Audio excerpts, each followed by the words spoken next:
Bonsoir à toutes et à tous. Merci d'être présents pour cette conférence. Je salue les personnes extérieures à l'ENSA qui nous ont rejoints pour ce temps d'échange. Alors on est très heureux ce soir de présenter les artistes qui ont rejoint le programme Kaolin cette année. Donc je pense que beaucoup d'entre vous connaissent déjà ce programme Kaolin, mais je laisserai de toute façon Martin en dire quelques mots. C'est un programme qui est mené au sein de l'école depuis de longues années et qui est habituellement animé, dirigé, comment dire, accompagné, inspiré par un artiste. Voilà. Cette année, Hubert Duprat nous a fait la grande joie d'accepter notre sollicitation. Et donc c'est ensemble que nous avons sélectionné les valeureux résidents, les Kaolins de cette année, un programme qui va se dérouler donc jusqu'à l'automne. Et aujourd'hui, ils vont se présenter et on va donc rencontrer cette nouvelle équipe. Je vois d'ailleurs dans la salle des anciens de Kaolin qui sont là, que je salue. Donc c'est un plaisir de continuer d'accueillir dans l'école des anciens participants. On est ravis et on est ravis d'accueillir cette nouvelle promotion. Donc je ne vais pas être plus longue, je vais passer la parole à Emmanuel Martin-Bourdanov qui est donc le référent enseignant du programme et qui va vous dire quelques mots qu'il a préparés. Voilà, et merci et bonne conférence. Et n'oubliez pas surtout le petit temps festif à l'issue de cette conférence pour échanger avec tout le monde.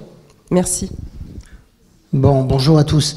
Alors, je vais essayer de commencer par remercier Hubert d'avoir accepté d'accompagner cette résidence, sachant que c'était une aventure et qu'il a fallu convaincre. Donc, je le remercie de s'être laissé convaincre d'œuvrer et de faire cette belle résidence, j'espère. La résidence, c'est... je vous expliquerai tout à l'heure, hein, assez vite fait, mais on a changé un peu de formule. Ça s'appelle, maintenant, c'est plus une résidence Kaolin qu'un post-diplôme Kaolin. Hein, on a décidé cette année de changer de formule pour des tas de petites raisons, dont celle qui ramenait une forme de confusion petit à petit avec l'histoire, vous savez, du LMD et tout ça, et il nous a semblé plus juste de transformer ce post-diplôme en résidence, c'est-à-dire d'avoir des jeunes artistes, enfin jeunes ou moins jeunes d'ailleurs, puisque le critère au départ n'était pas forcément, enfin il n'y avait pas de limite d'âge, qui sont déjà engagés dans un travail, et je vous en parlerai un petit peu plus tard. Pour accompagner cette résidence, il faut qu'on soit quelques-uns, hein, parce que c'est quand même un travail autour d'Hubert, autour des résidents, pour faire en sorte qu'ils aient les meilleures conditions possibles pour pouvoir développer leurs recherches.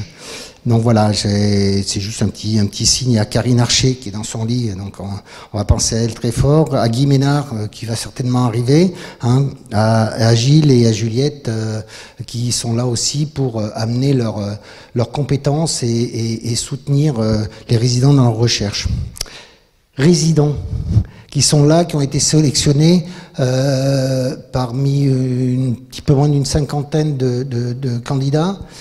C'est toujours compliqué de choisir, hein. Vous savez, c'est toujours le principe de la moitié de la moitié et de la moitié de la moitié, et puis après on arrive à un nombre et on dit, bon, ceux-là, on aimerait bien les voir. Donc on a reçu une douzaine de candidats, je crois, et voilà, et il nous a fallu choisir. Le choix a été assez simple. Je remercie Jean-Charles qui est là, hein, qui participait à ce choix, et Pauline du Craft aussi, qui était là pour nous accompagner, pour amener un petit peu leur regard un peu scientifique, hein, et puis extérieur à cette sélection. Et voilà, peut-être on a été guidé par l'idée que on voulait que les résidents qu'on allait choisir aient tous dans leur travail quelque chose qui se cherchait. De manière totalement différente, vous verrez, pour les uns et pour les autres, mais chacun a un terrain qui est un terrain vraiment de recherche où il gratte, il essaye de trouver des solutions, de faire des propositions, etc. Ça, c'était un choix important pour nous. Et voilà. Et donc, nous avons sélectionné 5 artistes et designers et céramistes. Donc, Élise Grenois, qui est là, vraiment. Élise, qui se présente, chacun se présentera plus longuement. Élise est artiste, elle vit à Strasbourg. Elle est diplômée de l'ER, c'est la Haute École des Arts du Rhin, de Strasbourg, en 2017. Améliane Jouve, qui est là, qui va lever la main pour se montrer. Voilà, Améliane. Améliane est artiste aussi, elle vit à Nantes, elle est diplômée de l'École supérieure d'art et de design d'Angers, le TALM, en 2019. Améliane est venue faire une résidence il y a quelques années. C'est en quelle année? En 2021, elle était venue faire une petite résidence à l'école. Sacha Parent, qui est designeuse, qui vit entre Paris et Arles. Elle est diplômée de l'ENSI, de l'École nationale supérieure de création industrielle. Elle travaillait au studio de Ronan et Erwan Bourolec et développe actuellement une recherche sur la elle vous expliquera la cristallisation du sel, notamment sur les matériaux textiles, dans le cadre du laboratoire de recherche de design Atelier Louma au Louma à Arles. Gauthier Andrieux Cherabdan, qui est ici, qui est artiste, qui vit à Nantes et qui est diplômé de l'École supérieure des Beaux-Arts de Lyon en 2020, et Enzo Bost, qui est céramiste, qui vit à Dieulefit, qui est diplômé du pôle de formation de la Maison de la Céramique à Dieulefit en 21 et titulaire d'un DMA option céramique Antibes en 2020. Voilà, donc vous voyez aussi qu'on a essayé de faire une équipe variée, la plus variée possible. C'était un point aussi important, on voulait que ça mixe dans tous les sens, quoi. Toujours sans savoir exactement quel résultat vers quel résultat on va. Donc c'est toujours, on choisit une équipe, donc c'est toujours un moment un petit peu délicat et c'est toujours un moment délicat quand on les voit arriver la première fois parce que on se dit il faut que ça marche, quoi. Ça marche pour chacun et puis ça marche entre eux, ce qui a l'air d'être le cas pour l'instant. Donc je vous ai expliqué vite fait la nouvelle forme. C'est une résidence de recherche de 8 mois qui est pilotée scientifiquement, artistiquement par Hubert, qu'on accompagne dans ce travail. Chacun va pouvoir développer un projet au sein de cette résidence, c'est-à-dire en fait à la fois développer son propre projet tout en étant en osmose et en réflexion avec le projet des autres, avec ce que on va leur apporter, avec les rencontres qu'on va faire, les visites qu'on a déjà commencé à faire dans la région et à l'extérieur de la région. Hubert a voulu que pour chaque résident, inviter une personne, une personnalité en rapport avec le travail de chacun des résidents. Nous avons l'honneur d'avoir avec nous Richard Monnier, je ne sais pas où il est là. Voilà, merci Richard d'être là ce soir, qui a répondu à l'invitation d'Hubert et qui va venir travailler une journée avec les étudiants. Nous ferons, comme c'est la tradition, un voyage. Vous savez que depuis 2020, je crois, il n'y a plus de voyage en Chine, et tout le monde en connaît la cause. Donc ça nous a permis peut-être de nous réinventer. L'année dernière, Delphine et sa petite équipe étaient au Portugal. Nous, on a choisi l'autre côté de la Méditerranée. Enfin, de la Méditerranée, oui, non, parce que le Portugal, c'est pas vraiment la Méditerranée.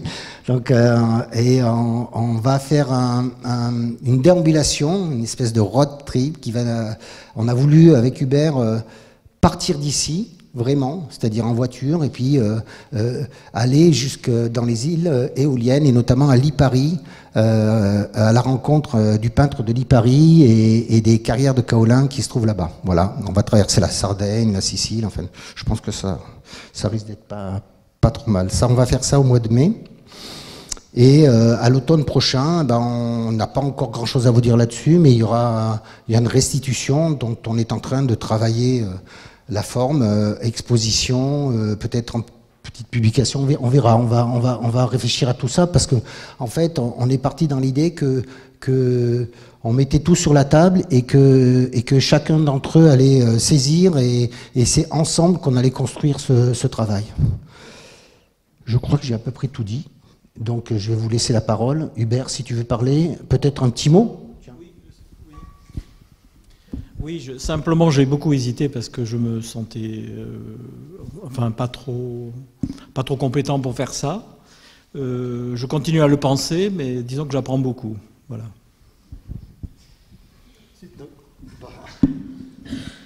Allez-y, je ne sais pas dans quel ordre vous voulez vous présenter. Allez, Améliane.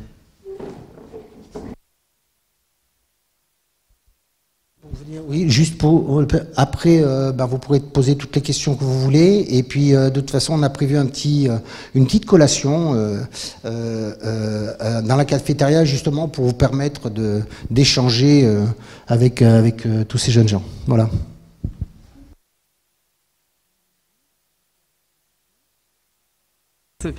Donc je m'appelle Améliane Joux, je suis artiste plasticienne, donc j'habite à Nantes, comme Martin a pu le dire.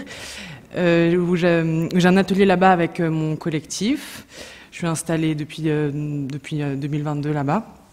Je travaille la sculpture, l'installation principalement, et en moindre mesure l'édition, et puis selon les projets aussi la photo, la vidéo ou le son. Donc c'est assez pluridisciplinaire. Je suis diplômée des Beaux-Arts d'Angers en 2019. Pendant mes études, je m'intéressais principalement à des questions liées au territoire, à la cartographie et à la relation qu'on peut entretenir à la limite et au passage.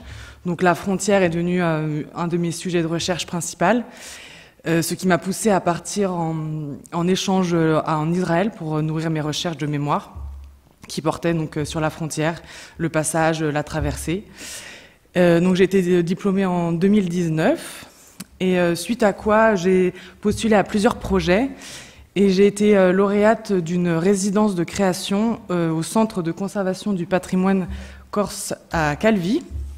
Donc c'était une résidence de création portée donc, par le Centre du patrimoine qui avait pour objectif de mettre en relation la pratique de conservation et de restauration et la création contemporaine. Et alors moi, ce qui m'a intéressée pendant cette résidence, c'était la volonté de garder une mémoire de ce qui est en train de disparaître. Et donc j'ai voulu mettre en écho la pratique de restauration des objets avec les pratiques de rites funéraires dans cette dimension de l'accompagnement vers un état nouveau, donc l'accompagnement dans la mort à travers la toilette funéraire ou des choses comme ça, ou vers un nouvel état des objets dans la restauration. Et donc ça a débouché sur une exposition qui a été présentée pendant 1 an au centre de conservation. Et cette exposition, je l'ai pensée à travers le prisme du geste et des gestes de soins, donc dans la restauration et dans les rites. Ce qui a donné, ça c'est une des installations de cette exposition. Ce sont une œuvre inspirée d'une pièce de théâtre de Laurent Godet, que je mettais en parallèle donc, avec la discipline de conservation dans cette exposition. Et donc les visages que vous voyez sont faits en savon et les visiteurs étaient invités à toucher ces sculptures et au fur et à mesure de les dissoudre jusqu'à faire apparaître un crâne en faïence qui était sous les sculptures. Donc la dimension éphémère de mon travail est assez récurrente. Souvent mes œuvres sont soit vouées à disparaître ou à être altérées en fonction du temps ou d'une interaction avec les visiteurs. C'est quelque chose d'assez récurrent. Et voilà, et donc ils étaient présentés dans des drapés en faïence. Voilà, j'en parlerai un peu après, mais c'est des drapés que j'ai fait ici à l'ENSA lors d'une résidence. Donc après cette expérience en Corse, donc j'ai eu d'autres occasions de faire des résidences de recherche et des résidences de production, soit par invitation, soit par candidature spontanée. Donc là, notamment cette résidence que j'ai fait à l'ENSA où j'ai réalisé les drapés. Et après, j'ai également fait plusieurs expositions aussi, soit par invitation, soit par candidature. Et les dernières expositions à laquelle j'ai participé. J'ai travaillé principalement l'argile crue, mélangée avec du terreau et des plantes. La terre est un des matériaux qui revient assez régulièrement dans mon travail. Je l'ai travaillé sous différentes formes très variées. Et donc là, c'était depuis peu vraiment l'argile crue avec tout ce qu'elle peut contenir d'intérêt à évoluer aussi. Donc ces 2 derniers projets d'exposition étaient dans le prolongement de mon travail de recherche sur le funéraire. Donc je me suis intéressée à la fois aux vanités, aux natures mortes, donc les vanités dans les peintures du XVIIe siècle, et donc ces figures qui représentent la mort, ou en tout cas l'éphémère de la vie, mais aussi à la figure du gisant et de la décomposition des corps. Et donc l'utilisation de l'argile crue en tout cas, ce qui m'intéressait, c'est qu'il y avait une évolution. Donc à la fois la terre se dégradait avec le temps, elle venait à sécher, craqueler, disparaître ou s'altérer. Et les plantes qui étaient dedans et qui se nourrissaient de ces sculptures, elles pouvaient émerger. Donc on avait à la fois quelque chose en train de disparaître, quelque chose en train d'émerger avec, comme je disais, ce rapport de l'éphémère dans mon travail. Donc ça, en gros, c'est mes œuvres passées, en tout cas c'est mes derniers projets. Et là, aujourd'hui, j'ai plusieurs projets en cours, et notamment des projets en collaboration. Donc notamment, là, en ce moment, je travaille avec une metteuse en scène qui s'appelle Lauriane Goyet, qui tient la compagnie Acrobatica Machina en Corse. Et donc elle m'a contactée pour collaborer avec elle sur la création d'un spectacle qui est encore en recherche. C'est vraiment un projet de recherche pour l'instant, donc on a plusieurs résidences. Donc c'est un spectacle qui consiste à avoir 7 comédiennes, 1 tonne d'argile et un plateau d'eau sur scène. Et voilà, donc moi je suis, on va dire, responsable de cette tonne d'argile et de comment elle peut exister sur scène, son utilisation et puis les différentes phases de l'argile. Voilà, donc ça c'est encore un projet en cours. Et je travaille également en ce moment en collaboration avec un designer qui s'appelle Valentin De Vos et qui est un des lauréats du programme Monde Nouveau. C'est un programme mis en place par le ministère de la Culture pour développer la création et ouais, il y a 260 projets lauréats et donc Valentin est un de ces projets et il m'a demandé de collaborer avec lui sur le développement de la partie céramique de son travail notamment et de la recherche autour des matériaux.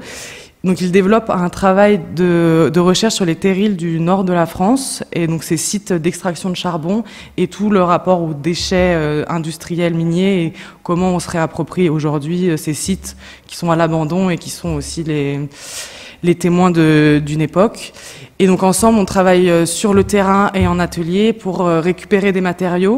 Donc on récupère des argiles dans les bacs de décantation de charbon.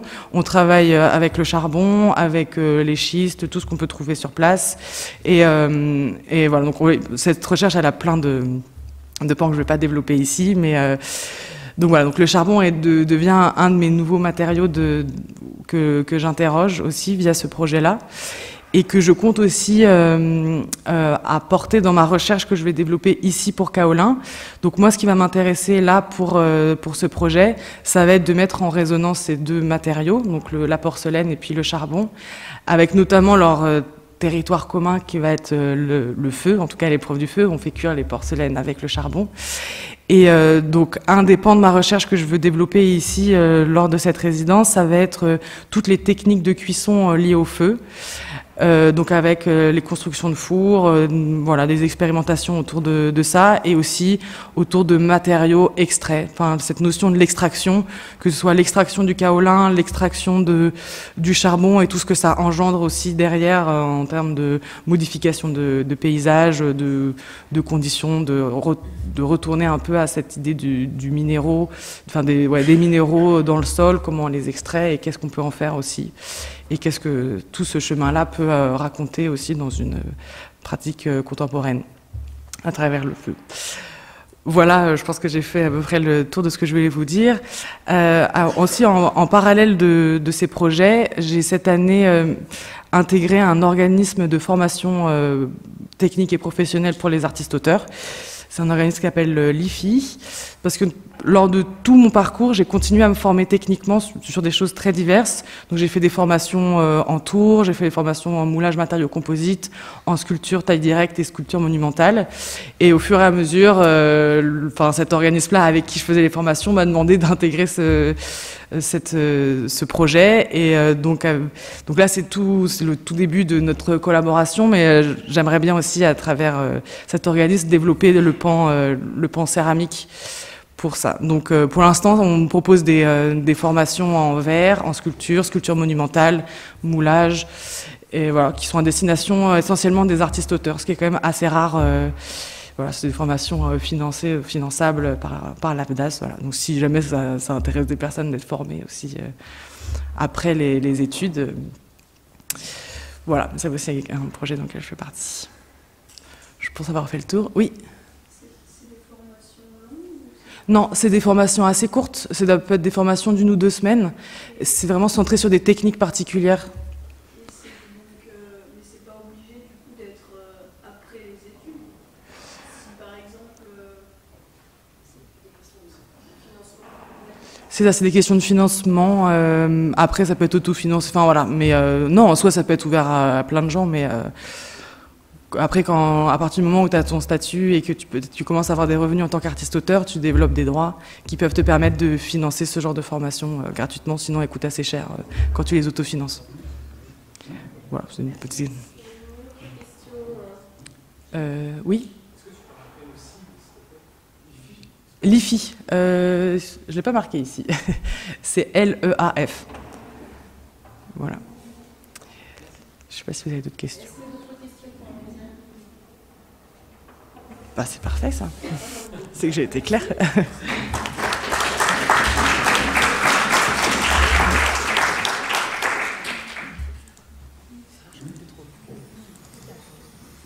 Donc, moi, c'est Enzo Boss.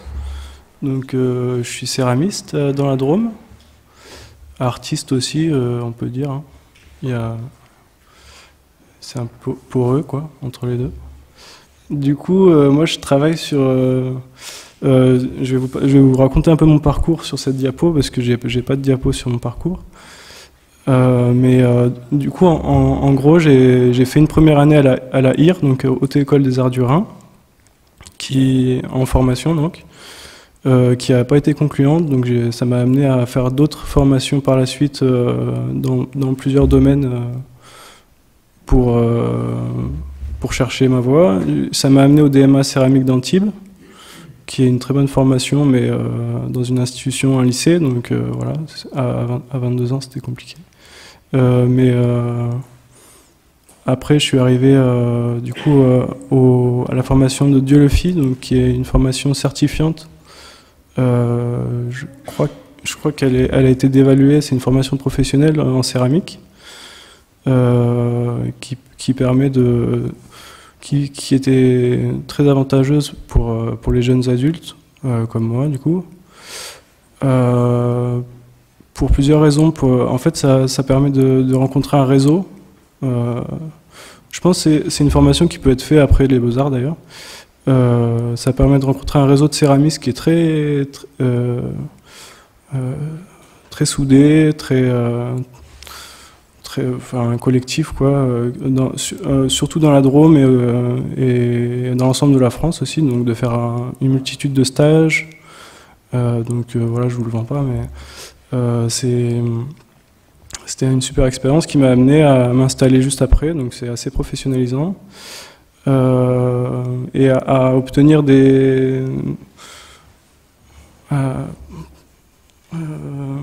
à exposer donc dans des lieux comme Terrala, je ne sais pas si vous connaissez, à Chantemerle-les-Grignan, donc c'est deux festivals de céramique contemporaine spécialisés dans la sculpture surtout. Je pense que c'est des lieux où on peut présenter de la sculpture. Donc ça, c'était l'année dernière.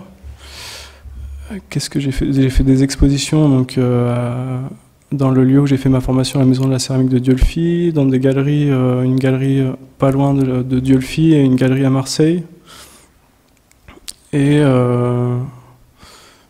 Et bientôt, en fait, jeudi, il y a donc ma première exposition dans une galerie solo donc, à Marseille. La galerie Nendo, c'est une toute nouvelle galerie de céramique contemporaine donc, dédiée à la sculpture, qui peut être intéressante aussi pour vous. Voilà, donc mes pièces, je vais vous parler un peu de mes pièces, parce que c'est quand même un peu le sujet du diapo. Moi, je travaille donc, je me définis un peu comme un chercheur parce que mais dans beaucoup de domaines finalement que je présente pas à travers ma sculpture, mais je vais vous expliquer ça juste après. Mes sculptures finalement, elles ont un lien à l'archéologie, à la géologie, que ce soit une archéologie.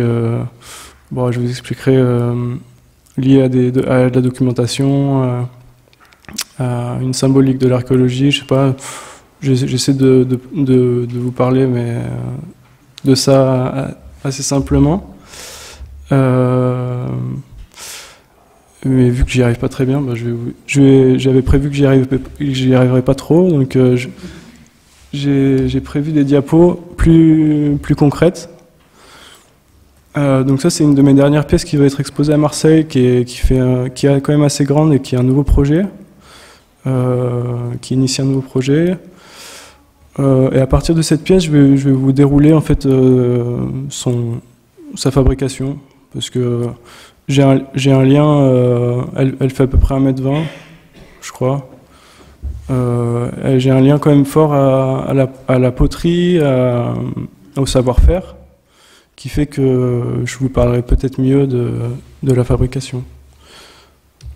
En premier lieu, en fait, mon travail de recherche, il commence par des documents et par des rencontres que je ne peux pas illustrer.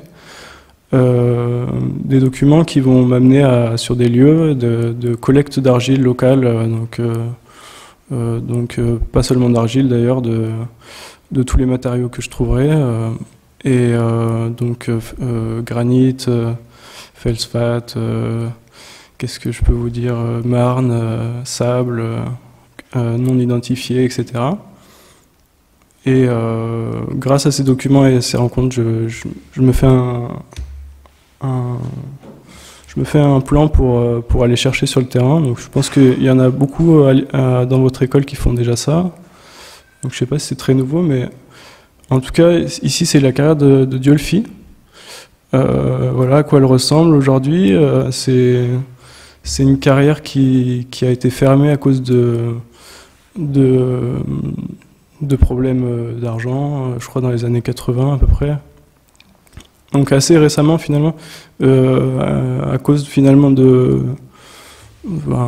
problèmes qu'ont eu toutes les petites carrières locales en France, je crois, la concurrence, quoi, avec l'industrie. Donc moi j'y retourne et je trouve soit les stocks qu'ils avaient entassés dans la forêt, enfin ce qui est devenu une forêt, soit des gisements natifs, donc d'argile réfractaire, qui me permet de faire l'argile qui me permet de faire de la poterie, des pièces à 1280, lapsus. Voilà. Voilà. Du coup, je m'efforce de tout documenter par des cartes et des échantillons que je prends en photo. Ça, c'est important pour moi. Je ne sais pas si ça l'est pour vous, mais pour ceux qui pratiquent la récolte, je ne sais pas. Je pense que ça pourra faire l'objet de développement lors de Kaolin. Je vais arrêter de faire comme ça dans le micro. Après avoir trouvé ces argiles, je les amène dans mon atelier et je les traite pour les amener à une consistance utilisable, donc que ce soit les argiles ou les roches d'ailleurs, que je concasse dans un broyeur à jarre que j'ai fabriqué, et aussi ici, donc je concasse aussi avec ce matériel-là. Et ça me permet d'obtenir des matériaux utilisables. Voilà, je bats la terre au pied ou à la main. Après, je modèle pour arriver à cette pièce donc, que je vous ai montré tout à l'heure. Mais je fais le même travail pour l'émail, donc je fais la même chose pour l'émail.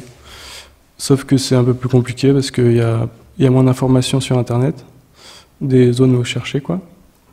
Et surtout, j'utilise des matériaux comme la marne, comme les sables, qui ne sont pas utilisés traditionnellement dans les productions de poterie, quoi. Voilà, je cuis et j'arrive à cette pièce qui m'amène du coup à vous parler de mes projets à Kaolin. C'est de développer d'utiliser les grands fours de l'école. Mais aussi de faire des expérimentations pour me mettre un peu dans une position de... pour me décaler un peu ma pratique, parce que c'est quand même le principe que je me mets en fait, de se mettre en danger, quoi, en inconfort. D'ailleurs, voilà. C'est gagné. Et du coup, il y aura peut-être des projets avec du plâtre réfractaire ou un matériau réfractaire qui peut contenir et créer des matrices à l'intérieur du four, dans lequel je vais venir travailler les matériaux que je trouve ici. Et j'espère pouvoir aussi développer des projets en collectif avec les autres membres de la résidence, parce que je pense qu'on a beaucoup d'affinités. Voilà. Puis, sur quoi je dois finir, moi. Bah, c'est tout, voilà. Je laisse tranquille. Est-ce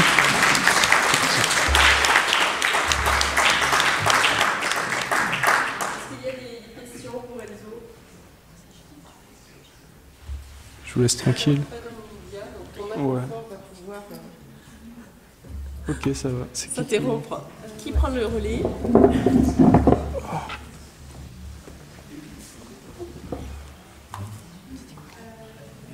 Juste. Mais en soi, du coup, avec toutes les recherches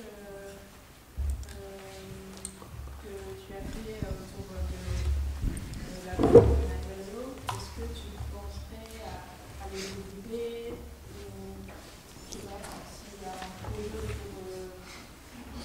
autour de ce travail? Oui.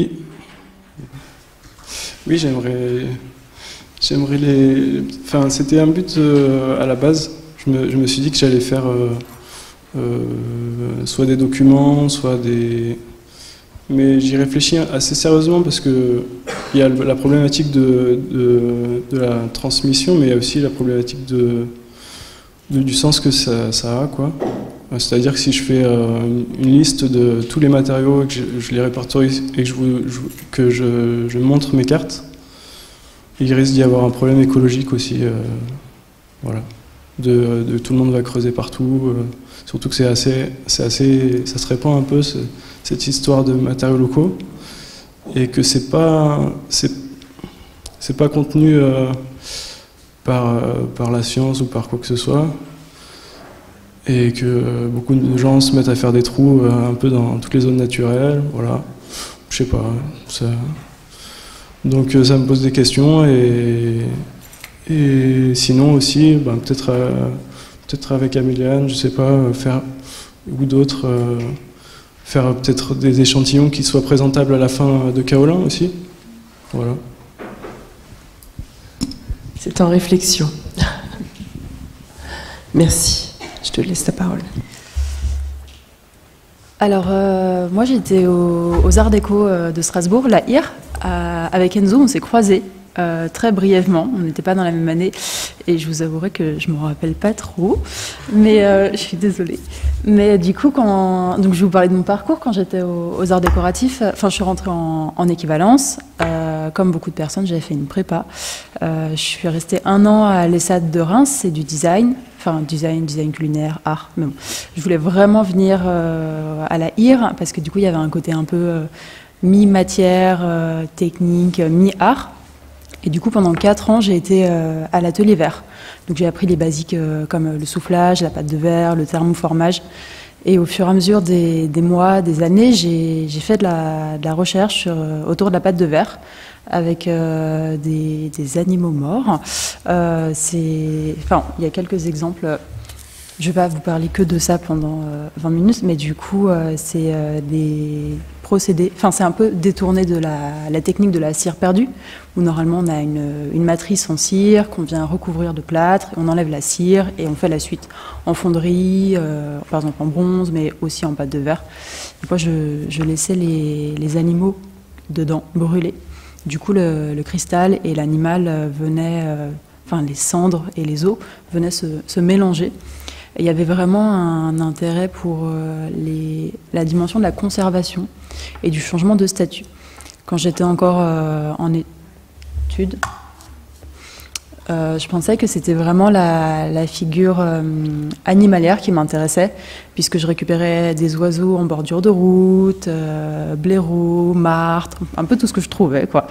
Et en fait, je me suis aperçue que c'était plutôt le passage du temps, le passage de la mort et tout ce qui restait après son passage, donc tout ce qui était les poils, les dents, les os. Enfin, voilà. Et au final, mon travail était plus concentré sur le rapport au temps que tous ces corps. En fait, ces corps animaliers étaient un prétexte, puisqu'en fait, ils auraient dû, de par leurs composants organiques, disparaître. Et pourtant, il y a des pièces, je les ai faites il y a presque 10 ans, elles existent encore. C'est les détails de leurs griffes, de leurs poils, c'est leurs vrais os. Il y a encore, je vais dire, il y a encore leur ADN. Je ne sais pas, ça a été cuit dans des fours en haute température, donc je ne m'avancerai pas dessus. Mais ils existent, et pourtant ils ne devraient plus exister. Pour moi, c'est un peu des sortes d'anachronismes.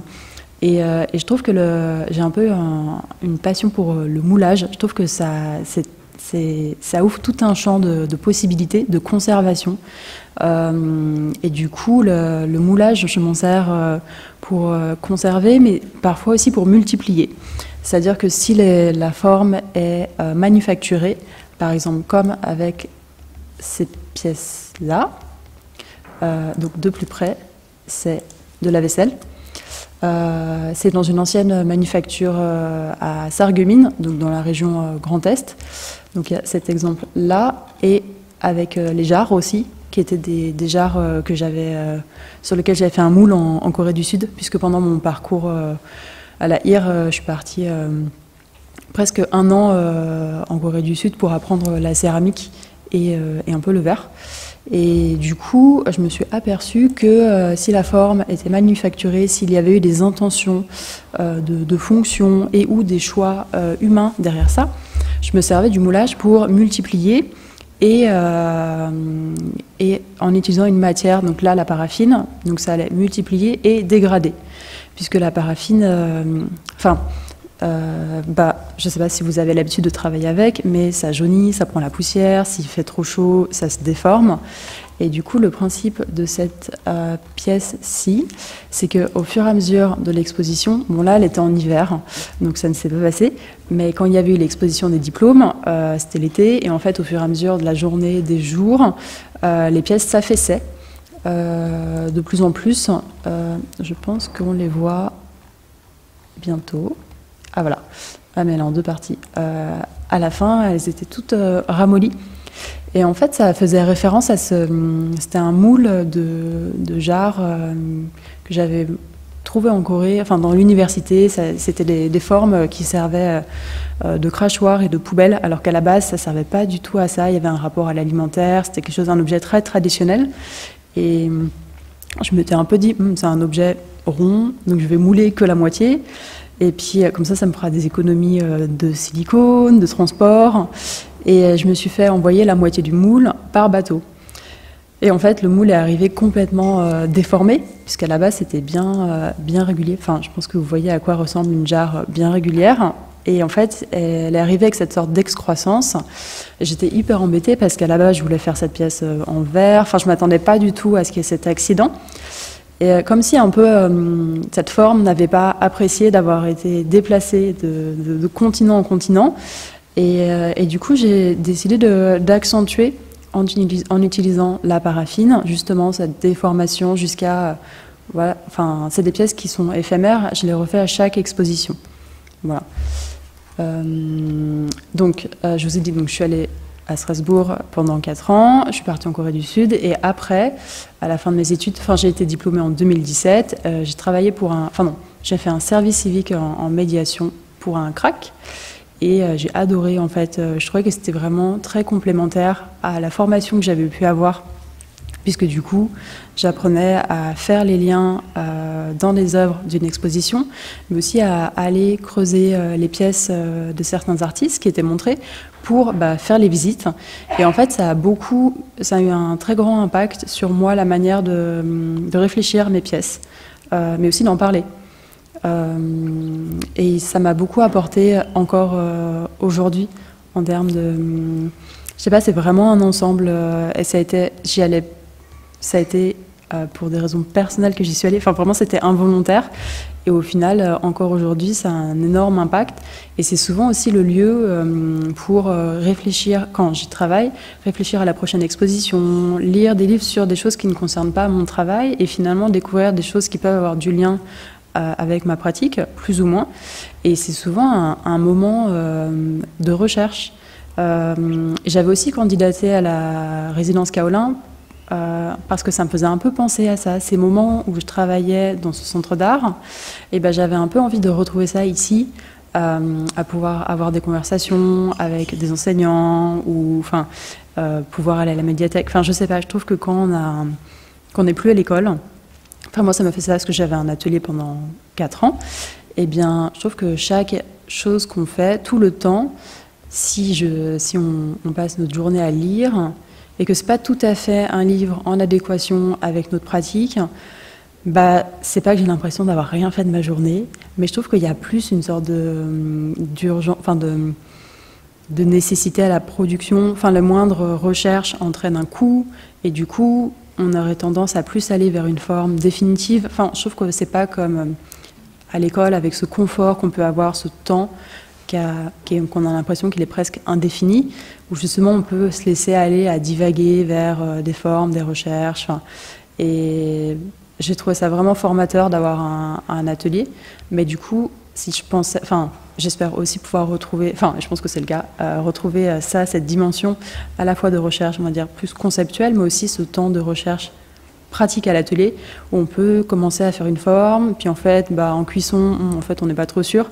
Et en fait, ça, c'est pas grave si on a fait 15 tests différents, alors que je trouve que dans mon atelier, je me serais dit, t'as gaspillé 500 €. Bon, tu vas peut-être prétendre que c'est une pièce, et du coup, je trouve qu'il y a une sorte de, j'allais dire, je pense que c'est une sorte de petite pression financière qu'il y a derrière ça. Et voilà, donc j'ai eu, après les arts déco, donc j'ai fait cette formation, et après j'ai eu tout de suite un atelier par la ville de Strasbourg, c'était sur candidature, sur concours, et j'avais un peu envie, après c'était un peu mon projet de venir ici, et il s'est avéré que, voilà, me voici ce soir devant vous. Et je trouvais que c'était un peu le moment parfait aussi pour venir, parce que depuis j'ai été représentée par une galerie, j'ai des œuvres qui sont des pièces qui sont rentrées dans des collections publiques. Je trouvais que venir pas directement après les études, mais avoir un peu le temps d'expérimenter, de voir un peu comment ça se passe quand on est aussi face, que tout prend. J'étais assez surprise du temps que les choses prenaient. J'avais besoin de faire un coffrage et il fallait que je prenne le tram pour aller chez Leroy Merlin pour couper le bois. Et il n'avait pas coupé de la bonne taille. Il fallait que j'y retourne. Et après, il me fallait tel outil. C'était dingue comment tout prenait un temps énorme. Et ici, on peut aller voir quelqu'un, lui poser la question, il nous répond, il nous aide. Et du coup, j'étais presque surprise en arrivant ici à quel point le temps était rapide en tant qu'artiste. Rapide. La chance qu'on peut avoir en fait. Et justement cette même chance qu'on avait quand on était en études. Voilà. Est-ce que vous avez des questions ?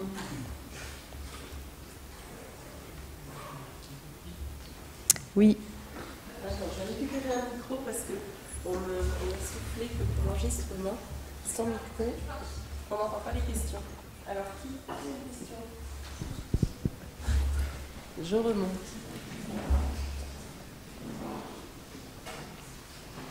Ah, et sinon, le temps que le micro arrive, j'ai une exposition à Lyon bientôt, si vous voulez. Lyon, c'est pas très loin. Ouais, c'est à 4 heures. Mais ce sera des pièces en cristal à la Fondation Bulukian. Et c'est dans un mois, le vernissage. Et j'ai été hyper contente d'être invitée. Et c'est un peu... voilà, je vous invite à y aller. Oui, c'est des... Je pense que c'était une pièce qui était c'est un peu cette pièce-là. Mais c'est un petit format autour de l'eau et elle sera présentée en face d'une œuvre de, vous savez, cet artiste qui était à la Biennale de Venise, Jonatas de Andrade, je ne sais jamais prononcer son nom, et c'est une vidéo avec des poissons. Et du coup, là, la commissaire, la directrice voulait, ce sera des poissons dans des sortes de boîtes de réserve, et il y aura d'autres animaux, il y aura aussi l'araignée de mer. En fait, il y aura l'araignée de mer, 2 poissons, tout ce qui était un peu aquatique, et ce sera présenté de cette manière-là avec le côté un peu, la dimension archive, étagère d'atelier. Et je suis assez contente, non pas parce que, enfin, c'est un super lieu, mais c'est ça, j'ai oublié de vous le dire, j'ai mis des années à trouver cette manière de montrer ces pièces, et ça a été un peu une torture quand j'étais aux Arts Déco, parce que j'ai essayé de plein de manières, et en fait, l'année dernière, je sais pas, il y a plusieurs choses qui se sont assemblées mentalement. Et je me suis dit, tiens, je vais les mettre comme ça. Et il y a des pièces qui sont dedans. Je les ai faites il y a 10 ans. Et je me dis, il n'est jamais trop tard pour finalement trouver, même après le diplôme, comment montrer certaines pièces qu'on a fait en études. Voilà. Oui, la question, c'était quoi? La question, c'était... C'est assez clair ce que tu as fait avant, mais du coup, je ne comprenais pas trop sur quoi tu es en train de travailler maintenant. Ah, c'est autour plutôt du moulage. En ce moment, je suis en train de mouler, de faire des tirages de toute la moulothèque que vous avez. Je trouve ça assez fascinant. C'est l'une des premières choses qu'on a fait en fait quand on est arrivé en tant qu'artiste résident. On s'est rassemblés autour des bancs de coulage et puis on a ouvert les moules. C'était un peu la surprise. Des fois, il y avait un marteau, des fois, il y avait une théière. Et du coup, on a commencé à faire du coulage. Et du coup, je travaillerais bien autour de ça. Et j'ai commencé à mouler des pains de terre aussi. La dimension souvent processuelle et ou de l'atelier, souvent liée au moulage mais pas que. Là je trouvais que ces pains de terre qui sortaient de la boudineuse, je trouvais ça incroyable. Et du coup voilà, j'ai commencé à en mouler, je voulais les mettre dans des fours, voir émaillé, pas émaillé, réduction, oxydation, ce qui se passe. Il y a une dimension un peu protocolaire dans ce cas-là. Est-ce que ça répondait à la question? Super. Est-ce qu'il y a d'autres questions? Pas dans l'immédiat. Eh bien, Élise, nous te remercions.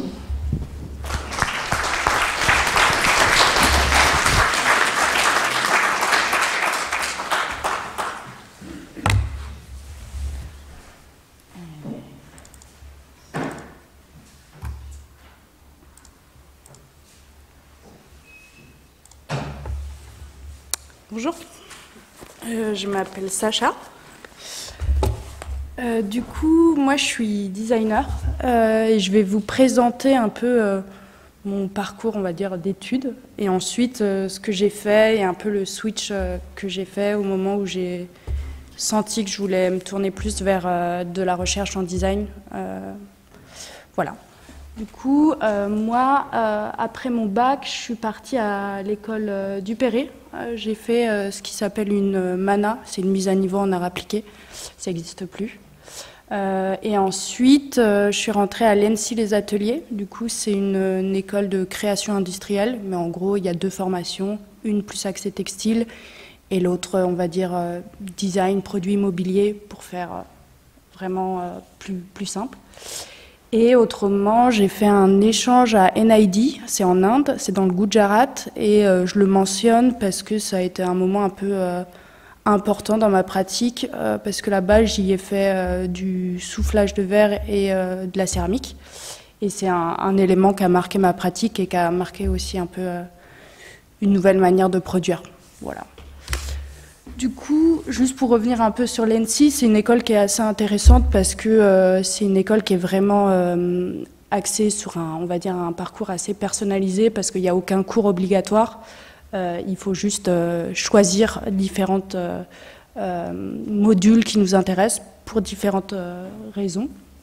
Et notamment, moi, ce qui me plaisait, c'est que l'école est tout le temps ouverte, ce qui peut avoir aussi un peu un effet pervers. Mais du coup, ce qui est vachement bien, c'est qu'on a les ateliers qui sont essentiellement ateliers métal, bois et on va dire plastique, et qui sont vraiment là pour les étudiants et c'est vraiment des outils qu'on s'accapare beaucoup. Et c'est ça la grosse qualité de cette école, en tout cas pour moi. Et du coup, le premier projet que je vais vous montrer, c'est un projet que j'ai fait au CIRVA. Parce qu'en gros, le modèle de l'école, c'est que ça fonctionne toujours par système de partenariat. Là, en l'occurrence, c'est cette institution-là. Et c'est un projet qui était autour du dépôt de fil de verre. Et du coup, c'est juste un exemple de ce que j'y ai fait. Ensuite, ça c'est une série de pièces que j'ai faites à l'école. En fait, on a la possibilité de proposer des initiatives personnelles, c'est-à-dire que pendant tout le semestre, on ne suit pas les cours qui sont proposés par l'école, mais on prône une thématique de recherche qu'on veut mener en solo, et on peut choisir par qui on veut être accompagné.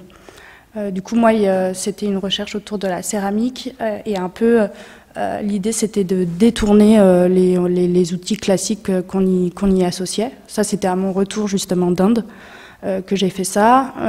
Et il y avait notamment des coulées porcelaine dans des moules en sable qui sont normalement des moules de fonderie qui me permettaient d'avoir des effets de série et qui se détérioraient au fur et à mesure. Autrement, du petit mobilier en porcelaine papier à plus grosse échelle, et autrement il y avait une série de pièces qui étaient gravées normalement à la découpe laser et qui permettaient en fait, comme c'était une terre très chamottée, d'avoir vraiment des lignes très nettes avec des points de vitrification. Voilà.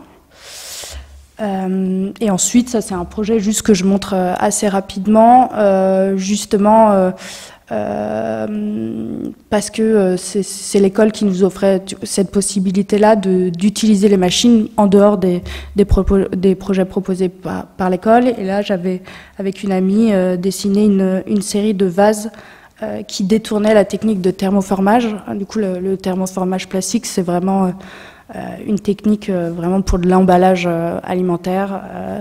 Et là, nous, l'idée, c'était de reprendre une technique qui permet en fait normalement de checker les défauts des pièces et de la déformation du plastique et de s'en servir comme d'un moyen pour venir orner la série de pièces. Voilà, du coup, c'est juste un motif de gris qui se déforme et qui permet de donner la qualité à la pièce finale. Et ensuite, le projet là que je vous présente, c'est une partie de mon diplôme. C'était du coup au bout de tout mon parcours, j'étais un peu dans une étape de réanalyse de mes outils de production et de conception qui étaient beaucoup basés sur le dessin, la 3D et ensuite le maquettage. Et je voulais un peu m'extraire de tout ça. Et l'idée, c'était de repartir de deux géométries matérielles très simples, qui étaient le point et la ligne. Là, en l'occurrence, c'est la partie de la recherche sur la ligne. Et de les associer à deux matériaux, le sable pour le point et la paille de seigle pour la ligne, et de venir reformer des volumes pour essayer de recomprendre comment est-ce qu'un volume se forme, tout en m'extrayant de mes outils de conception classiques. Et ça aboutit à une série d'étagères qui sont des étagères dont les pieds sont en paille de seigle et qui jouent sur la torsion des fagots pour avoir des plateaux autobloquants. Voilà, c'est juste, c'était une partie de mon projet de diplôme. Et ensuite, j'ai bossé pour le studio Bourlec. C'est à Paris et là-bas, moi j'ai essentiellement été sur des projets céramiques et un peu verre aussi.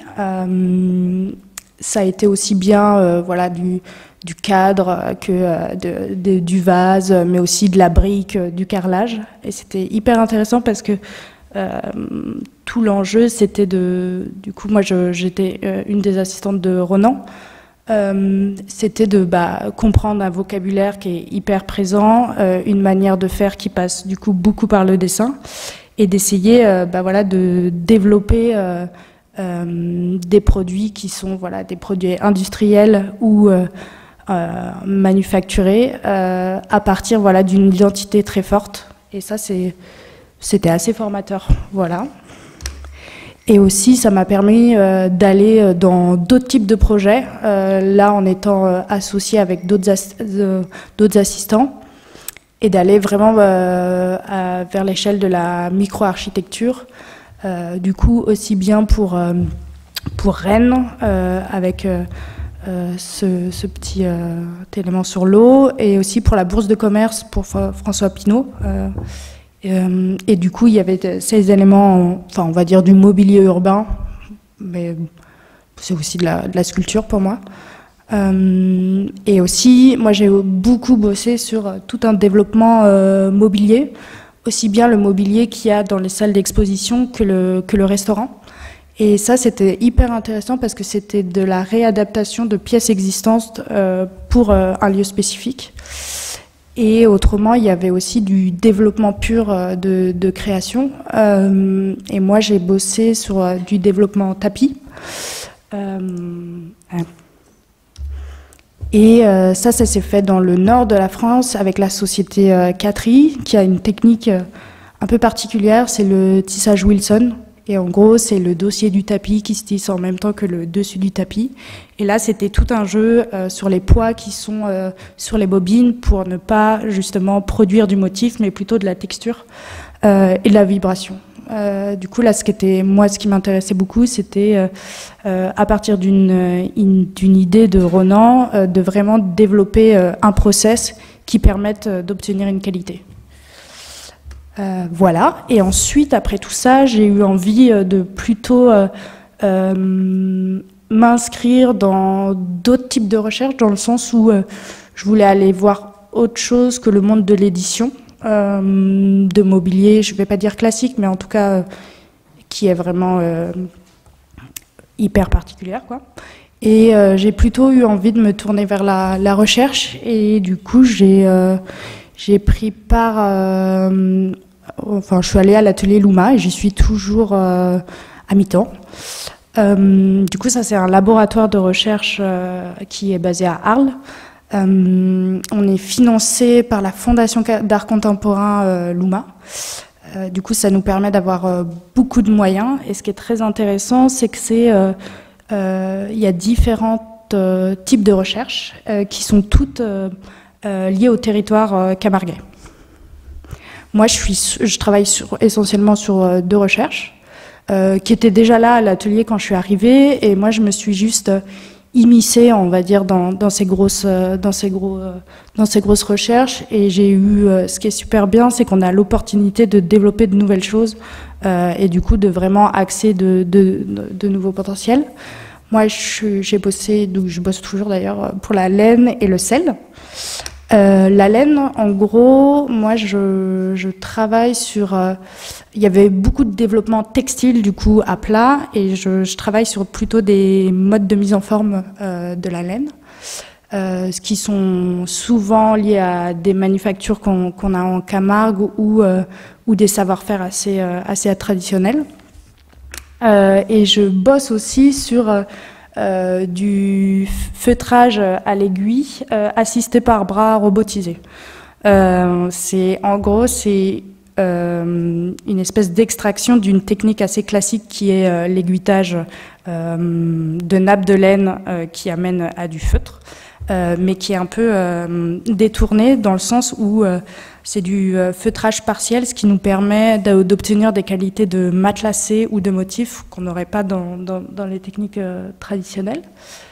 Voilà, ça, on va présenter différents pavillons avec Luma à Milan pendant le salon du meuble. Ça va être un des pavillons, cette recherche-là. Et autrement, je mène une recherche sur le sel. Et il y a deux techniques qu'on développe, c'est du moulage sous pression. Du coup, ça nous permet de développer soit des éléments de mobilier, on va dire, c'est plus pour des expos, ou des systèmes de cristallisation où on vient dessiner des supports qu'on vient placer dans les salins et qui nous permet de développer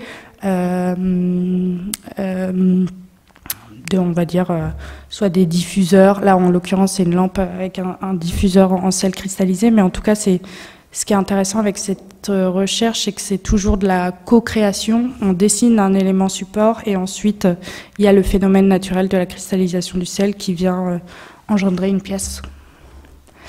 Et en parallèle de tout ça, je continue une pratique plus personnelle qui a été vachement marquée par mon projet de diplôme. Et notamment, en fait, j'aime toujours développer des objets. Et ça, c'était pour le printemps Haussmann. C'était assez intéressant parce que c'était une résidence qui avait une dimension recherche et en même temps, l'idée à la fin, c'était de vendre des objets au sein du printemps pour...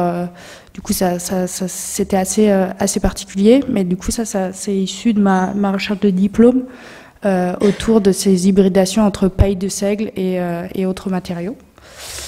Voilà, et je continue aussi ça avec un éditeur marseillais qui s'appelle Oros, et c'est un peu toute l'adaptation, voilà, de cette étagère. Là, c'est des protos, du coup, les images, elles sont... Enfin, c'est en cours, quoi. C'est un peu une réadaptation de cette étagère, mais dans des versions un peu plus domestiques et aussi pour différentes typologies. Et ce qui est assez intéressant aussi, c'est qu'on développe des techniques de teinture naturelles ou des systèmes de réaction tannique pour teindre le bois ou la paille. Voilà. Et autrement, pour Kaolin, moi, je poursuis un aspect de ma recherche que j'avais initié en diplôme autour du grain de sable, du coup les points. Et en gros, le procédé, il est assez simple. Je fais des coffrages de sable qui me permettent de reproduire des éboulements de sable et du coup de générer des formes tout en transition qui seraient assez compliquées sinon à générer en 3D. Et ensuite, je viens projeter une matière qui me permet de récupérer les empreintes générées par mon sable. Et ce qui me permet ensuite on va dire, soit de produire des formes ou des objets à partir de ça. Jusqu'à présent, j'avais essayé de le faire en terre, du coup mes projections, j'y arrivais pas, du coup je me suis tournée soit vers des polymères, soit du plâtre, et j'aimerais bien réussir à le faire en porcelaine. Voilà, du coup c'est ce que je fais, ce que je débute ici à Kaolin. Voilà, et ce qui m'intéresse surtout, c'est que avec ce processus-là, ça nous permet un peu de questionner toujours la manière dont on génère les formes, mais aussi de faire qu'on génère un vocabulaire qui soit issu du process et que ça devienne vraiment une qualité. Du coup, j'aimerais bien faire que les pièces que je produise soient moulées et émaillées en une seule fois, du fait du type de grain que je fais s'effondrer. Voilà. Et tout ça, comme je le disais, pour moi, ce qui est hyper important, c'est de me pencher sur la question de l'ornementation, en fait, parce que je pense que c'est quelque chose qui a tendance, en tout cas dans le milieu du design que je fréquente actuellement, à être un peu mis de côté au profit justement de la matière, et j'ai envie de retrouver ça dans ma pratique. Voilà. Merci.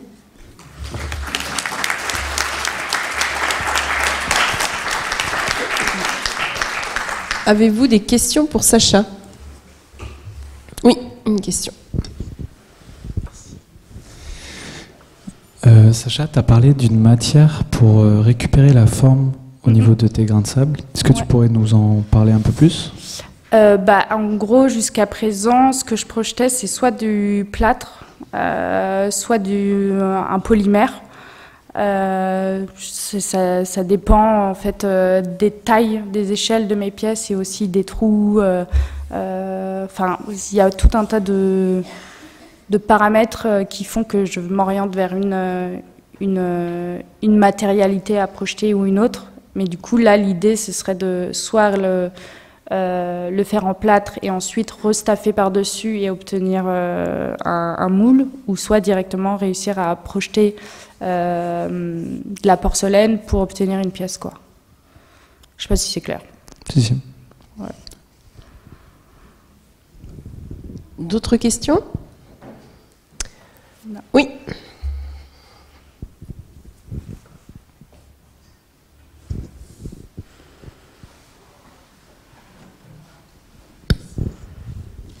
Moi, j'avais une question par rapport à l'UMA. Ouais. Je voulais savoir si c'était un projet que tu faisais seul ou si c'était... En fait, je comprends pas trop comment ça fonctionne exactement là-bas, Ouais. comment ça se passe. En gros, non, on n'est jamais seul, dans le sens où on est par équipe. Par exemple, il y a un pôle, on va dire, laine, un pôle sel, etc.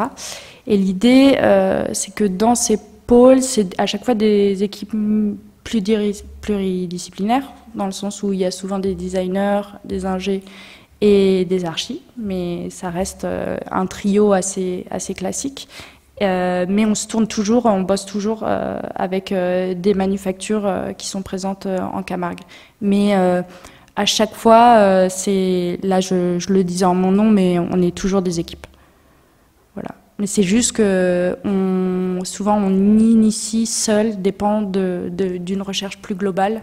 Et ensuite, quand ces pans de recherche aboutissent un peu plus, on se regroupe pour aboutir à un projet plus intéressant. Voilà. Et donc par rapport à l'équipement que vous pouvez utiliser, c'est aussi parfois de l'équipement que vous avez dans les entreprises directement?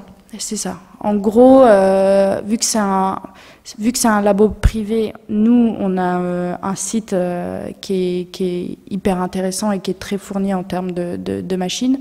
Mais en fait, une machine industrielle ou une machine ou des labos, parce qu'on bosse aussi avec des labos scientifiques, c'est des éléments qu'on n'a pas. Et du coup, c'est vrai qu'on bouge beaucoup et qu'on va vachement directement en entreprise, quoi.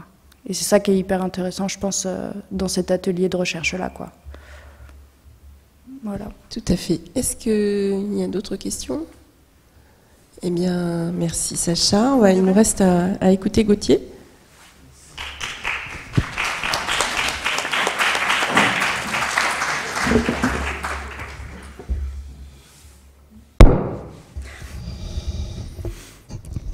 Bonjour. Alors, je vais parler de mon travail, mais sans vraiment vous présenter beaucoup de mes pièces et sans parler totalement non plus de mon travail, je pense. Ça, c'est la première image avec laquelle je voulais commencer. C'est une image qui est issue de ce livre-là, qui est un rapport demandé par Monsieur Becquet, conseiller d'État, directeur général des ponts et chaussées et des mines, à Monsieur Navier, ingénieur en chef au corps royal des ponts et chaussées en 1820. Du coup, c'est un moment où je pense qu'en France, on n'est pas très bon sur les ponts suspendus et on demande à cet ingénieur en chef de parcourir un peu les autres pays pour venir faire un rapport sur l'état des ponts suspendus ailleurs.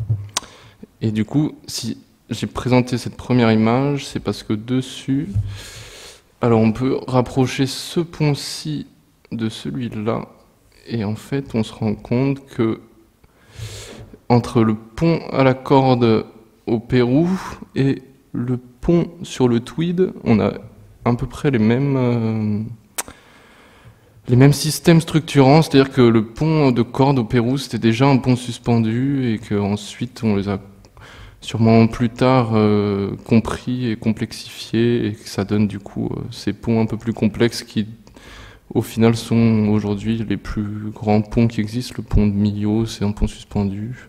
C'est avec cette technologie qu'on arrive au pont de Millau.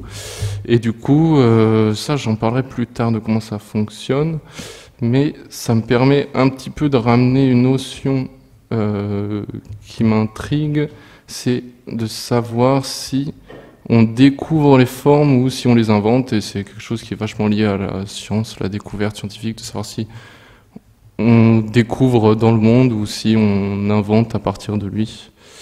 Et ça, avec un parallèle dans le champ artistique, je trouve que ça re-questionne beaucoup la question de l'innovation, la question de l'individualité, de savoir si en fait on est vraiment inventeur d'une forme ou si on est là juste à en piocher, à créer du discours avec. En gros, si les formes ne nous préexistent pas en fait. Et du coup, ça c'est un très beau pont suspendu. Alors, pour en parler rapidement, les ponts suspendus, on dit suspendus parce que il y a ces grands mâts qui sont là et qui viennent tenir le tablier. Et du coup, le pont est suspendu à ces mâts grâce à ces haubans qui sont là, qui viennent faire comme des tirants et qui, en même temps, tirent de chaque côté du pont et nécessitent un assez grand ancrage de chaque côté pour éviter que le pont vienne s'affaisser par le milieu. Ensuite, ça, c'est une pièce anecdotique qui était présente à mon DENSEP. C'était dans un coin, c'est un rebut en fait de pièces qui n'a jamais abouti, qui est du coup une barre de bois dans laquelle j'avais sculpté des pions d'échecs, à peu près tous comme ça, de manière très linéaire. Et ensuite, c'est un texte qui est imprimé, qui j'ai trouvé, c'est le grand-père d'un enfant que je gardais en babysitting, qui était prof de maths, et qui a écrit ce livre parce que il était un peu dubitatif du fait que ses étudiants ne comprennent pas vraiment bien la géométrie et auraient du mal à se représenter. Du coup, il a essayé de faire une courte histoire un peu adressée à tous les niveaux de mathématiciens. Et du coup, si je le nomme, c'est surtout pour deux distinctions qu'il fait entre la géométrie euclidienne et le changement de paradigme avec la géométrie non euclidienne qui en fait annule complètement le paradigme euclidien qui lui considérait que un peu ce que tout le monde se figure, c'est-à-dire que nous avons la certitude que par un point il passe une seule droite parallèle à une droite donnée, et après avec le postulat de géométrie non euclidienne il peut exister aucune droite parallèle comme en existait des millions. Enfin bref. Et du coup, oui, si. Alors si je parle aussi de géométrie, c'est encore une fois par rapport à cette histoire de l'invention, la découverte de la géométrie dans les étoiles ou non. Et ensuite, je passe, ça c'est une pièce, peut-être il va y avoir 3 pièces je pense. Ça c'est une chaîne d'arpenteur, c'est une réplique de chaîne d'arpenteur en grès que j'ai fait parce tout au long de ma pratique, il y a un peu comme une espèce de résurgence tout le temps de la forme du triangle. La chaîne d'arpenteur, c'était un outil de géomètre qui a servi à du coup cartographier le monde à partir de triangulation, à partir de points entre les différentes églises, les points les plus hauts. On traçait des lignes comme ça et on triangulait pour faire une carte. Et c'était notamment fait par la famille Cassini. Je vais vous montrer une image. Voilà, yes. Ça, c'est la carte de Cassini qui a été dessinée sur plusieurs générations. Et du coup, c'est une famille qui se repassait le travail sur des tas de générations pour cartographier du coup la France en marchant et en arpentant. En fait, c'est pour ça qu'on dit chaîne d'arpenteur, c'est qu'il se baladait d'arpent en arpent. Il traçait ses lignes et au fur et à mesure, en calculant, ils ont réussi à faire une carte vraiment assez précise de la France. Là, vous avez Limoges ici. Voilà, avec du coup plein de petits triangles qui sont aboutis comme ça, et après c'est un travail qui s'est étendu et qu'ils ont ensuite recoupé par rapport aux méridiens pour au fur et à mesure se représenter le monde comme ça. Et là je reviens sur mes histoires de ponts, parce que c'est ça de base que je voulais parler. Alors ça c'est un dessin du coup des systèmes de la mécanique des forces dans le pont. Alors du coup ce qu'on voit c'est comment ça se passe dans une voûte, parce que les premiers grands ouvrages de ponts et chaussées c'est les ponts à voûte, les aqueducs. Et du coup dans une voûte, une fois qu'il y a la pesanteur qui est remise dans le bon sens comme ça, la voûte ça marche par compression. Du coup, chacune des pièces va en compression comme ça jusque dans les culées. Et en même temps, il y a un système de poussée qui vient pousser le pont de chaque côté. Alors, la voûte, c'est pour pallier au fait que, en réalité, les matériaux qu'on a employés, ils résistaient très mal au système de traction, ils résistaient mal en traction. Enfin, toutes les pierres, les bétons, ça résiste mal en traction. Et du coup, la voûte, ça permet que tout soit en compression et que le pont tienne. Et en fait, si je montre ce dessin, c'est parce qu'on peut le mettre à l'envers et c'est comme ça un petit peu qu'on change de paradigme et qu'on arrive au pont suspendu. En retournant la voûte, en fait, on tombe sur si vous regardez seulement ce qui est en rose comme ça, et ben on tombe sur ce qui se passe dans un pont suspendu, c'est une voûte à l'envers. Et du coup, tout ce qui était en compression devient en traction et le poids est repris du coup sur les piles directement comme ça. Et on a encore cet effet qui, au final, dans la voûte, elle pousse vers l'extérieur et le pont suspendu, lui, il tire du phénomène de l'attraction comme ça vers l'intérieur. Et ici, si vous voulez voir vraiment un pont, il faut imaginer là, du coup, le tablier. En gros, c'est comme ça que ça se passe. Ça, c'est une autre pièce, du coup, qui était autour des ponts, qui est faite de tubes de papier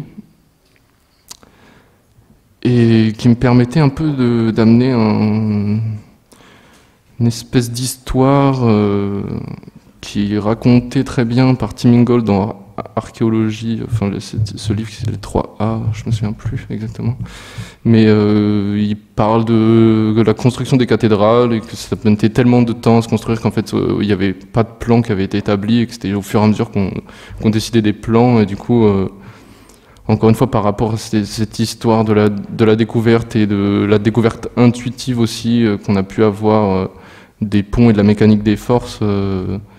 Du coup, cette espèce de pont de papier est vraiment le papier, les tubes de papier, c'est vraiment assez précaire comme construction et tout. Au final, plus on en rajoute pour essayer de renforcer, plus le poids fait que la forme choix.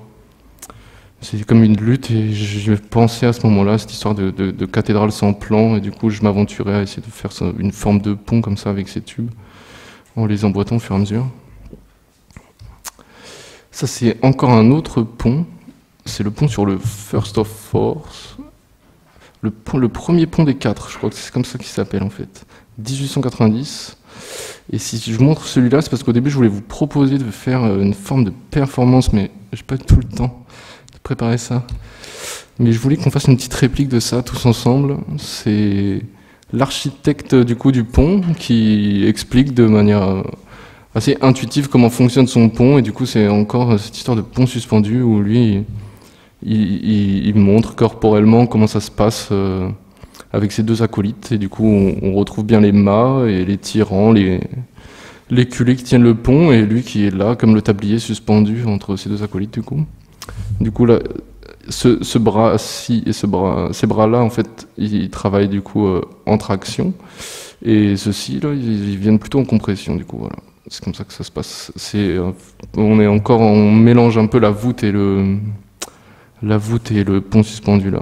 Mais en fait, cette image, si je la nomme, c'est aussi parce que du coup, ça permet de basculer de la mécanique des forces pure et dure, de choses un petit peu triviales des ponts. Enfin, c'est pas si intéressant que ça, les ponts. Mais au moins, ces notions-là, elles finissent par parler de corps, et du coup, c'est là où je trouve que ça devient intéressant, parce que au final, la pesanteur, c'est un peu ce qui régit tout le temps les sculptures de manière générale, et c'est aussi ce qui nous régit corporellement dans le monde. En fait, le poids, c'est notre matérialité un petit peu. C'est un peu, la pesanteur à la grâce de Simone Weil. Elle parle de ça, de comment la pesanteur régit nos états d'âme, le poids transforme notre vie, quoi. C'est un autre pont, l'image est assez moche, mais ça reprenait le premier pont en béton armé qui est à Grenoble dans un petit parc, qui ne paye pas de mine, il fait peut-être 1,10 m, mini pont. Et ça c'est, oui bon, on s'en fout de où c'est, mais il y a la petite chaîne, voilà, c'était un peu associé comme ça. Et ensuite, du coup, pour continuer sur les questions de corps et de mécanique liées au corps, ça c'est le diagramme du corps isolé. Je sais pas si on va pas lire vraiment, mais simplement, il parle de la question du corps isolé. Je trouve ça assez touchant si on rapporte ça vraiment à une question de corps, et si on imagine le corps comme étant quelqu'un, surtout sur cette partie-là, où il parle du coup de comment est-ce qu'on obtient un corps isolé, et de comment est-ce qu'ensuite, à partir de ce corps, on imagine les forces qui l'opposent sur le monde, et du coup sa présence au monde, c'est la résultante des forces qui viennent directement à son contact, ou que lui vient amener. C'est plutôt sur cette partie-là, en fait, il me semble.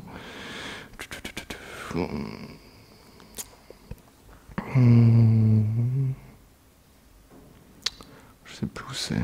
Enfin. Du coup, ce schéma-là, ça vient d'un autre livre sur la mécanique, l'invention de la mécanique des forces, de manière très intuitive.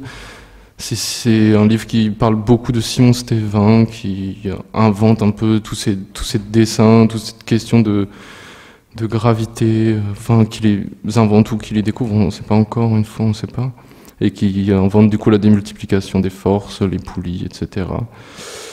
Et du coup, ça m'a fait faire une réplique un petit peu, en tout cas, à partir de ces croquis, de ces schémas, j'en ai fait un volume ici. Du coup, on retrouve bien la pyramide et le parallépipède soutenu par une poulie, et c'est une espèce de forme de main comme ça, un peu d'aristocrate qui tient le tout, qui équilibre. Et cette main d'aristocrate, elle est là parce que dans l'intégralité du bouquin, on retrouve cette main. Il y en a énormément, des mains comme ça qui surgissent de nulle part pour... En fait, ils les appellent secourables mains du ciel parce qu'elles interviennent à des moments comme ça où on ne sait pas qui tient la corde, mais il y a cette main qui sort du ciel et qui secourt. Et c'est un peu comme aujourd'hui, on pourrait... dans les sciences un peu modernes, on essaie d'imaginer que ces choses se passent dans un environnement complètement sans frottement, et que c'est seulement là qu'on peut, parfait. Et là, la main est un peu cette espèce de vide absolu. Et du coup, moi, je l'ai juste réutilisé pour sa figure que je trouvais quand même assez belle. Et puis là, au final, qu'elle devienne un contrepoids, ça me plaisait assez de venir l'aliéner un peu à la sculpture. Je vais pas en parler beaucoup plus. Tac, tac. Ah, là, je sais plus ce qui vient après. Ah oui. Alors là, je m'excuse d'avance de parler de Michel Foucault, mais c'est ce qui me permet de faire mon dernier lien entre la question du langage, la question justement de ces mots qu'on utilise pour parler de mécanique des forces et tout ça, tous ces mots qui sont utilisés, et d'essayer de les rapprocher dans le monde sculptural et de faire une espèce d'aller-retour comme ça entre le langage et les espèces d'articulation et le monde des formes. Et du coup, c'est 4 illustrations que j'ai fait il y a longtemps. C'était un exercice aux Beaux-Arts. Il fallait faire une mind map. Et du coup, ça vient des mots et les choses. C'est le petit passage qui s'appelle Les proses du monde. Ça parle de 4 similitudes, où du coup, j'en ai fait des schémas avec des petites phrases. Je sais pas, vous arrivez à lire de là où vous êtes? Vous comprenez pas très bien? C'est pas très grave. Et du coup, ça c'est la conveniencia. Ici, il y a l'aimulaccio. Du coup, Foucault explique que l'aimulaccio, c'est un système de similitude où il y aurait comme un espèce de grand miroir projeté dans le monde et qui permettrait de mettre en relation deux choses éloignées par projection, qu'on retrouve leur ressemblance dans une histoire de projection. Et moi, la forme qui m'intéresse le plus dans ces formes de similitude, c'est l'analogie. Et c'est pour ça qu'elle est vraiment très ornementée, celle-là. Et je pense que c'est un peu ce qui dénoue tout ce que je viens de vous raconter, qui n'était pas forcément très clair dans comment ça s'est articulé, mais c'est toute une histoire d'analogie à chaque fois, et c'est un peu ça le cœur de la logique de l'articulation de mon travail, cette analogie-là, et son rayonnement. Et il y a une dernière forme de similitude, que j'ai peut-être un peu moins compris, mais qui amène une notion de Foucault qui est un peu au milieu de son travail, la question du même, c'est la dernière forme, la sympathie. Et voilà, c'est la dernière image même, et je vais juste toucher un mot sur pourquoi, en fait. Pourquoi les similitudes? Et en fait, tout simplement parce que les régimes d'imitation, la question de l'imitation, c'est un peu ce qui... Dans certains discours j'ai pas envie de dire ce mot, mais Jean Piaget, qui est un théoricien du coup de l'éducation, beaucoup considéré qu'on se construisait en tant qu'individu, toujours dans un schéma comme ça d'imitation, et que c'est comme ça qu'on apprend, et que c'est comme ça que même on se construit en tant que corps, en se positionnant, en imitant à droite à gauche, et du coup, je trouve ça assez intéressant de le rapprocher encore une fois la question des formes et du travail artistique. Et enfin, il me reste juste une toute petite vidéo que je voulais montrer pour assouplir un peu la fin, mais je crois qu'elle est partie, j'aimerais moins que ce soit là. Là, ça dure 4 minutes. As you can see, this bridge was exceptionally long and narrow, over half a mile long, only 39 feet wide. It lasted just 4 months.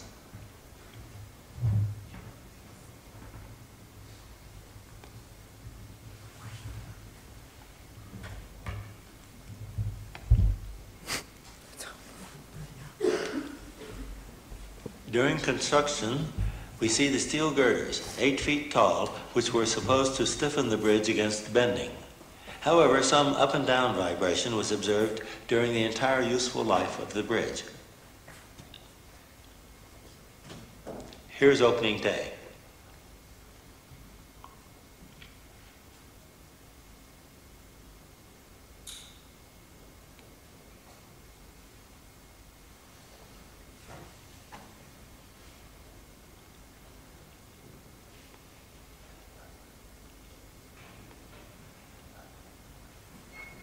On November 7th, the bridge suddenly went into a twisting motion.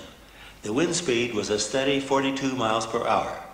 This was enough to keep the bridge oscillating in one of its natural modes of vibration with a period of 5 seconds.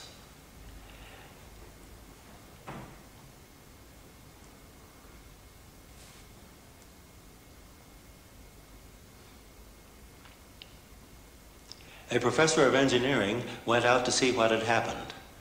He's coming back, walking with some difficulty along the nodal line, which is the center stripe of the roadway.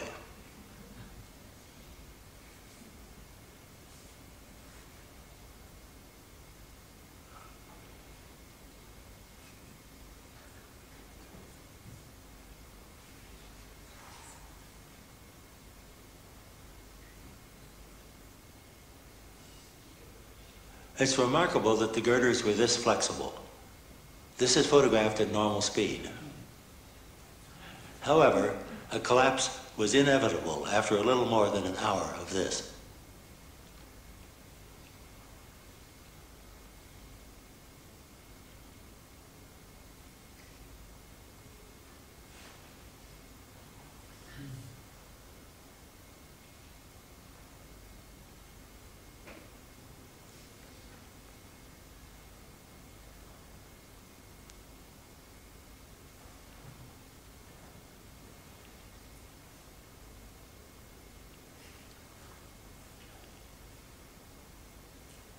The car had been abandoned earlier. No one was injured in the whole affair. However, a small dog in the car was frightened and was afraid to come out, and he perished along with the bridge.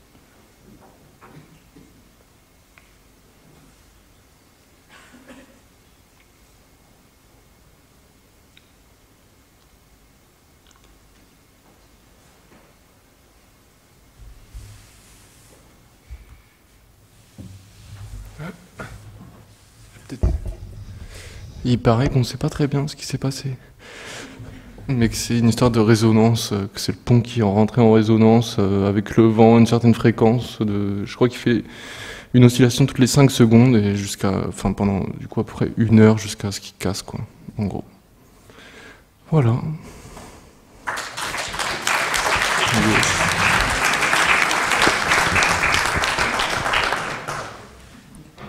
Merci.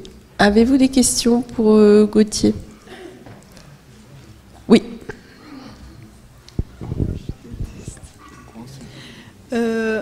fait, je suis un peu curieuse parce que j'ai l'impression qu'il y a beaucoup de choses autour de la science, des mathématiques et plein de thèmes comme ça qui reviennent. Et du coup, je me demandais ce que c'était ton parcours, parce que tu n'en as pas du tout parlé, mais du coup, je me demande vraiment ce que tu as fait avant pour en arriver à nous parler de pont.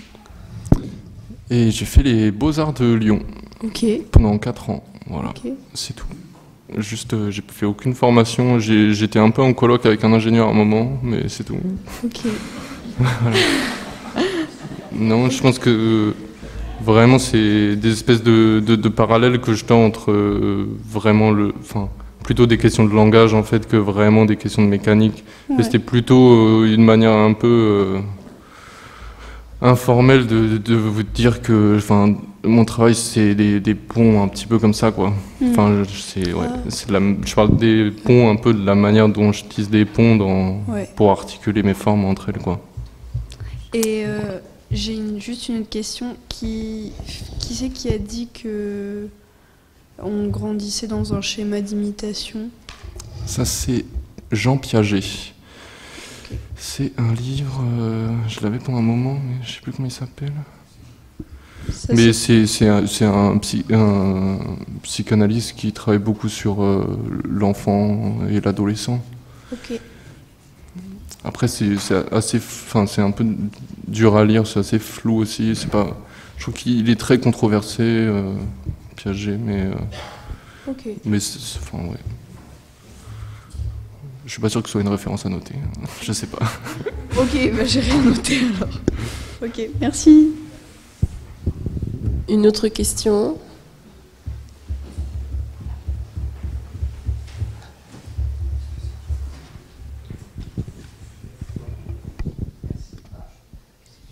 Merci à vous tous. On va pouvoir maintenant passer de l'autre côté. Nous vous avons préparé avec amour un certain nombre de petites choses à grignoter. Et notamment, vous savez que traditionnellement, depuis que le post-diplôme Kaolin existe, les post-diplômés étaient tenus de faire une fève pour la galette à venir. Mais comme nous avons pris du retard et qu'on a passé le temps de la galette, ils ont fait quand même une fève. Et donc, nous avons décidé de mettre ces fèves dans des petits pains que vous trouverez au centre de la table. Donc, il y a 5 fèves qui vous attendent dans le petit tas. Mais il y a aussi une surprise qui est le chicot d'or. Le chicot d'or, et la personne qui va avoir la grande chance de tirer le chicot d'or recevra un cadeau qui sera ramené de voyage qu'on va faire au mois de mai. Voilà. Ils sont dans les pains.